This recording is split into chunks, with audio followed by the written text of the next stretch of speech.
When I returned home after visiting my wife's grave, my neighbor who had lived next door for 15 years stopped me right at the end of my driveway and said, "Richard, don't go inside yet, they're in there." Then she held up her phone and added, "I recorded everything through your kitchen window." I watched the video on her screen, and what I saw made my heart drop. My daughter-in-law and her brother were sitting at my kitchen table calmly signing a stack of documents, papers meant to have me legally declared mentally incompetent. I'm 63 years old. I spent 32 years working as a cardiovascular surgeon, and the woman my son married just 6 years ago was now trying to take control of everything I had built. Thanks for being here. Leave a comment and tell me where you're watching from, or simply type "I'm here." That video ended up saving my life. Without it, I'd probably be locked away in some care facility right now, medicated and forgotten. Stay with me to see how I turned the situation around. Just a quick note. This story contains a few creative elements for educational purposes, but the message behind it is very real. That morning had been dull and overcast, the kind of gray sky Seattle often gets in early March. I had driven to Greenwood Memorial Cemetery, just like I had every Sunday since my wife Eleanor passed away 18 months ago. I parked in my usual spot and walked along the path I knew by heart until I reached her headstone. I sat there talking to her for nearly an hour. I told her about the grandkids, about how much I still missed her cooking, and about the uneasy feeling that had been growing inside me lately, like something in our family wasn't quite right. Looking back, I should have trusted that feeling much sooner. When I finally turned onto Maple Ridge Drive, I noticed the curtains in Margaret Chen's house shift slightly. Margaret was 71 and lived alone in the blue house right next to mine. We had been neighbors ever since I bought this house back in 2009. When Eleanor became ill, Margaret brought over casseroles without being asked. And after she had her hip replaced, I returned the favor by helping her take care of the yard. She was one of those rare, genuinely kind people you hardly come across anymore. I had just reached the middle of my driveway when she rushed across her lawn toward me, moving quicker than I'd seen her move in years. "Richard, wait." I stopped, my hands still resting on the car door. "Margaret, is everything all right?" Instead of answering, she grabbed my arm and gently guided me toward her yard. "Please come inside, right now." Her kitchen carried the soft scent of jasmine tea and the musty comfort of old books. Before saying another word, she shut the blinds. "They've been in your house for 2 hours," she said quietly. "Your daughter-in-law and a man in a suit." I watched them go in with a locksmith. My chest tightened instantly. "A locksmith?" She nodded. "They replaced your locks, Richard." I saw the whole thing. Then she reached for her phone, her hands trembling slightly. "I'm sorry. I know it's not right to spy on people, but something about it didn't sit well with me. So I recorded through your kitchen window." She tapped the screen and the video began to play. The footage was shaky, filmed through glass, but still clear enough to make out everything. My kitchen, my table, and my daughter-in-law Vanessa, sitting across from someone I immediately recognized, Gregory Hartwell, her brother, an estate attorney from Bellevue. Vanessa's voice came through the phone's speaker. "How long before the conservatorship goes through?" Gregory sorted through a stack of papers. "If we submit the filing tomorrow, maybe 3 weeks. The doctor's report makes it easy. Once the judge sees he's been missing appointments, misplacing things, behaving unpredictably." "He hasn't been behaving unpredictably," Vanessa said quietly. Gregory gave a small smile. "According to the report, he has. Dr. Morrison owed me a favor. The evaluation's already finished. Moderate cognitive decline. Recommendation, supervised care." The words sent a cold chill straight through me. Vanessa leaned forward over the table. "And the house?" Gregory shrugged casually. "Once you're appointed conservator, everything falls under your control. The house, the investments, the grandchildren's trust fund, all of it." "What about Daniel?" she asked. "Daniel, my grandson, 25 years old, and the one bright thing that came from my son's marriage." Gregory waved dismissively. "Daniel's portion stays locked in the trust until he turns 30. You'll manage it until then. By the time he realizes what happened, it'll already be too late." Vanessa's lips slowly curled into a satisfied smile. It was the same smile she had worn at Thanksgiving dinner, just 3 months earlier. "Perfect. Margaret paused the video and looked at me with concern. Richard, I'm really sorry. I didn't know what the right thing to do was. I almost called the police, but I felt you should see this first. I sat there silently, staring down at the phone in her hand. 32 years of my life had been spent saving patients, building a respected career, and creating a stable life for my family, and now my own daughter-in-law was plotting to wipe me out of it. Can you send me that video? I finally asked. Already done, Margaret replied. Then she gently placed her hand over mine. And Richard, I made copies too. 3 of them. I hid them in different places, just in case. I looked at her. This 71-year-old woman, with fragile hips but a heart bigger than most people I knew. Why are you doing this for me? I asked quietly. Her expression softened. Because 15 years ago, when my husband had his stroke, you showed up at the hospital at 2 in the morning. You weren't even on call. You just came when you heard the news. You sat beside me and held my hand for 6 hours while we waited for updates. She squeezed my fingers gently. Some debts stay with you forever. I couldn't find the words to respond. I simply nodded. What are you going to do now? Margaret asked, standing a little straighter. I didn't return to my house that night. I couldn't. The locks had already been changed, and showing up would only alert them that I knew what they were planning. Instead, I drove to a small hotel near SeaTac Airport. I paid for the room in cash and checked in under a different name, the kind of overly cautious move I would have mocked just a week earlier. Inside the room, I opened my laptop and played Margaret's video again, and again, and again. Dr. Morrison. I knew him well, 47 years old, a neurologist at Swedish Medical Center. We had consulted on several cases over the years, and he'd always seemed capable and professional. Now it suddenly made sense why Vanessa had pushed so hard for me to see him last month about supposed memory problems. The truth was, I hadn't been forgetting anything at all, but the evaluation report clearly told a different story. I logged into my bank accounts to check everything. At first glance, nothing appeared out of place, but when I started digging deeper, I finally found it. 3 weeks earlier, Vanessa had quietly been listed as a secondary signer on my primary checking account. I had never approved that. In fact, I had never even seen the documents that allowed it. Then I checked the brokerage accounts and discovered the same thing. Her name had been slipped onto every one of them. She had clearly been laying the groundwork for this long before tonight. My phone suddenly buzzed. A text from Daniel. Grandpa, Mom says you're not answering your phone. She's getting worried. Is everything okay? I stared at the message for a moment. Daniel, my grandson. The kid I'd taught how to fish, how to drive a car, how to knot a tie before his first job interview. Did he have any idea what his mother was planning behind my back? I typed a reply. I'm fine. My phone was off. We'll talk tomorrow. His answer came almost immediately. Okay. Love you, Grandpa. Love you too. I wrote back, then thought to myself, I hope you still mean that once all of this is over. Sleep never came that night. Instead, I spent hours making lists, evidence I needed to collect, people I could still trust, and every move I had to make before Vanessa managed to file those conservatorship papers. By the time the clock hit 6 in the morning, I had a plan. The first step was getting my own medical evaluation from someone completely independent, someone Vanessa had no influence over. I called Dr. Patricia Okonkwo, a neuropsychologist I had worked with about 20 years earlier, and explained the entire situation. She agreed to see me that same afternoon. The evaluation lasted 4 hours. Memory exams, cognitive testing, psychological screenings, every assessment she could run. When it was finally over, Dr. Okonkwo looked at me with a flash of anger in her eyes. Richard, there's absolutely nothing wrong with you, she said firmly. Your cognitive abilities are outstanding for someone your age, actually better than most. Whoever wrote that other evaluation was either completely incompetent or deliberately lying. I made sure she documented every single detail. I made sure the documents were airtight, every page notarized, every record stamped with clear timestamps, impossible for anyone to challenge. The next step was getting back into my own house without Vanessa realizing it.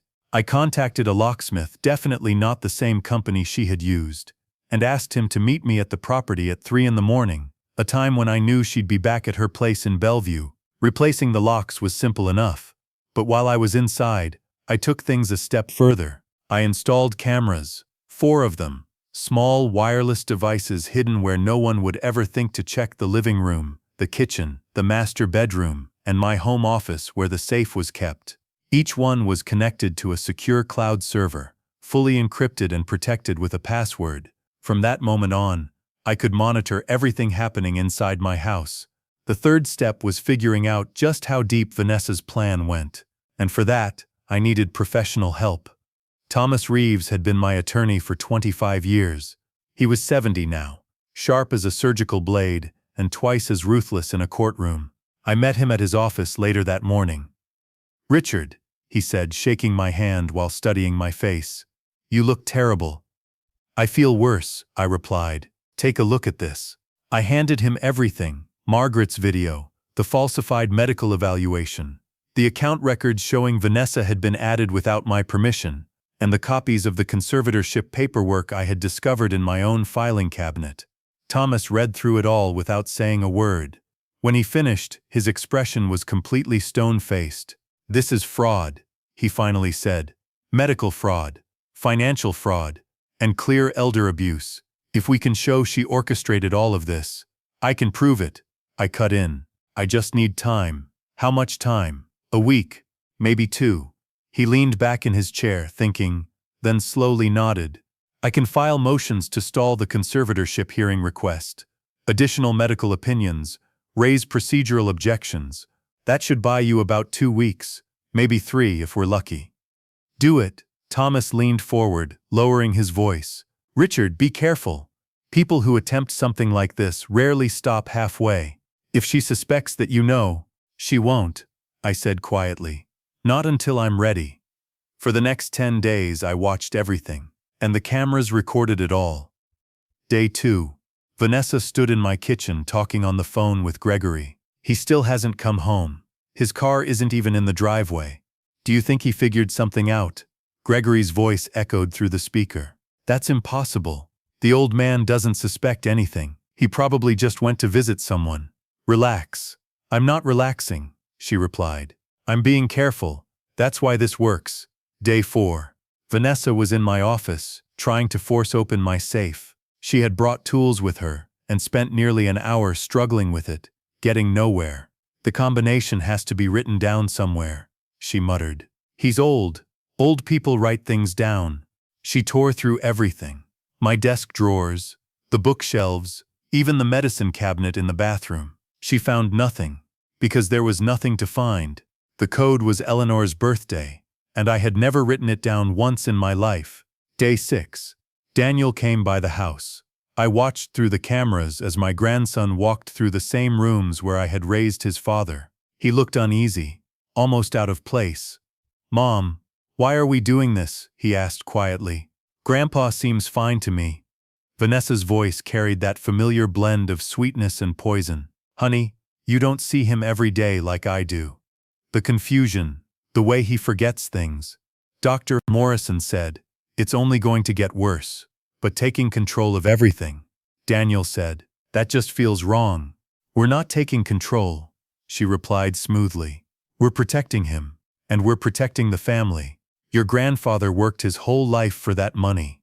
Do you really want him losing it to some scammer or terrible investment because he can't think clearly anymore?" Daniel paused, unsure. "No, but then trust me," she said gently. "I'm doing what's best for all of us."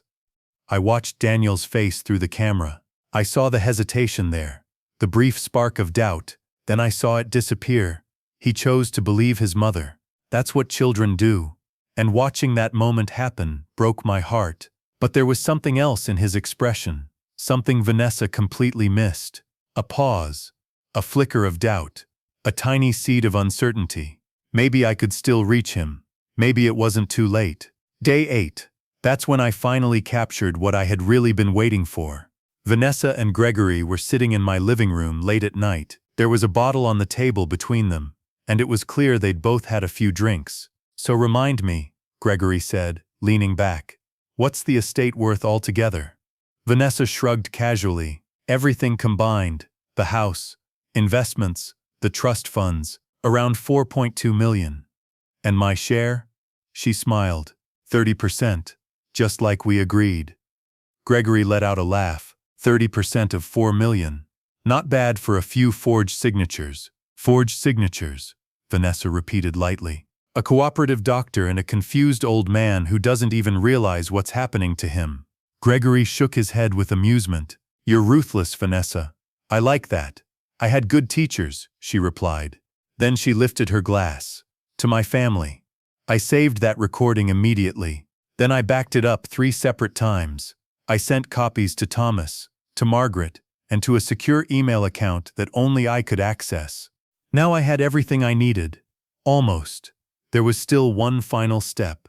I called Daniel and asked him to meet me at a coffee shop in Redmond, neutral ground where neither of us would feel cornered. When he arrived, he looked uneasy. Grandpa, he said, sitting down. Mom says you've been acting strange. She's worried about you. I'm sure she is, I replied calmly. Then I slid a tablet across the table toward him. Before you say anything else, I need you to watch something. Daniel frowned at the screen. What is this? The truth. I pressed play. The footage rolled, Vanessa and Gregory discussing the conservatorship, talking about the fabricated medical evaluation, and finally admitting to the forged signatures and the 30% cut. Daniel didn't say a word while it played. I watched his face change moment by moment. Confusion first, then disbelief, and finally pure horror. When the video finished, Daniel couldn't even meet my eyes. Grandpa, I didn't know. His voice broke as he spoke. I swear, I didn't know. She told me you were sick. She said we were trying to protect you. I know you didn't, I said quietly. That's exactly why I'm showing this to you now. He covered his face for a moment. All those times I didn't call didn't come by. Tears slid down his cheeks. She said it would confuse you, that you needed space. She was isolating me, I said, making sure I had no one left to turn to. Daniel wiped his eyes and took a shaky breath. What do I do now? I reached across the table and took his hand firmly. You come home. You stand beside me. And we finish this together. He nodded without hesitation. Okay, whatever you need. There's just one more thing, I added. You have to act completely normal around your mother. Don't let her suspect you've seen any of this. Can you manage that? His jaw tightened. Yes. Good. Because tomorrow night we will confront her, and I want her to walk straight into it without a clue. The confrontation happened the next evening in my living room. 8 o'clock on a Thursday. I had invited Vanessa over, telling her we needed to talk about some family matters. Naturally, she brought Gregory along, her partner and safety net. What she didn't know was that Margaret was watching everything remotely through one of the cameras I'd installed. Thomas Reeves was parked down the street with a detective from the Seattle Police Department. Daniel was already inside the house, waiting quietly in the kitchen, and that every single word spoken in that room was being live-streamed to a private legal accountability forum, where nearly 2,000 people were watching in real time. Vanessa walked in with the confidence of someone who believed the house already belonged to her. Richard, she said smoothly, glancing around. You're looking well. I feel well, I replied calmly. Thank you both for coming. Gregory gave me a short, professional nod, his expression cold and distant. Mr. Castellano, he said, good to see you. I motioned toward the couch. Please, have a seat. They sat, but I stayed standing. I know exactly what you've been doing. Vanessa's smile didn't falter. I don't know what you mean. I pulled out my phone and connected it to the television. The footage began to play. Every detail from day 8, their conversation, every admission, every crime. Vanessa's color drained from her face. Gregory rose to his feet. This is illegal. You can't record people without consent in Washington state. Actually, I said evenly, I can, in my own home, and even if I couldn't, the evidence of fraud and elder abuse is still fully admissible. This is ridiculous. Vanessa's voice rose shrill. Richard, you're clearly confused. This is exactly what the doctor said would happen. You mean Dr. Morrison? I interrupted. The same one Gregory paid to write a false evaluation? I pulled up the email chain I'd obtained through Discovery. We have the financial records, $15,000 transferred to an offshore account 2 days after my appointment. Gregory's face turned gray. And the forged signatures on my accounts? I continued. We have the originals. Handwriting analysis. Timestamps proving the changes were made while I was at the cemetery visiting my wife. Vanessa abruptly stood. I'm leaving. No. Daniel stepped out of the kitchen, his presence filling the room. You're not going anywhere, I said. Vanessa froze. Daniel, what are you doing here? Standing with my grandfather, he said calmly. The way I should have been doing all along, sweetheart. You don't understand, Vanessa stammered. Everything I did was for you, for the family. Daniel's voice broke, full of anger. Our family? You were going to steal his money, lock him away in a facility. You lied to me, told me he was sick when he was perfectly healthy. He's old, yes, but he's still the sharpest person I know. He stepped closer, voice rising, and you tried to destroy him. The front door swung open, and Thomas walked in, flanked by Detective Sarah Chen. Behind them, 2 uniformed officers followed. Vanessa Castellano and Gregory Hartwell froze as Detective Chen stepped forward. You are both under arrest for conspiracy to commit elder abuse, fraud, and forgery. Vanessa's calm mask shattered. You can't do this. I'm family. I was just trying to help him. Ma'am, Detective Chen said firmly, producing the handcuffs. We have video evidence of you admitting to fraud, financial records, witness testimony. You'll have your chance to tell your side at the station. Gregory said nothing, staring at the floor as the officers cuffed him. As Vanessa was led out, she turned to face me one last time. Her eyes were ice. You'll regret this, Richard. I promise you. I held her gaze steadily. The only thing I regret is not seeing who you really were 6 years ago. The door clicked shut, leaving the room silent. Daniel sank onto the couch, burying his face in his hands. I can't believe I actually believed her, he whispered. I sat beside him and put an arm around his shoulders. You thought I was getting sick. You believed your mother. That's what children do. But now you're trusting me. That's what matters. He lifted his head, his eyes red and raw. What happens next? Justice, I said. Recovery. Rebuilding. I squeezed his shoulder. One day at a time. That's how we move forward. The trial went on for 3 intense weeks.